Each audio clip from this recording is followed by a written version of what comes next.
मसीह में आप सबको सलाम।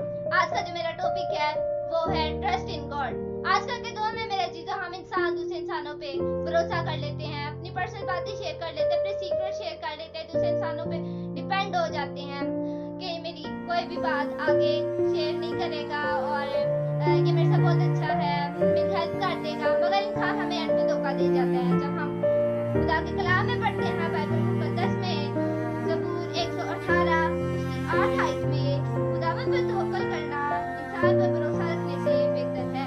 आमीन। मेरे चीजों, हमें भी चाहिए कि हम खुदावंद पे भरोसा रखें, खुदावंद पे ट्रस्ट करें।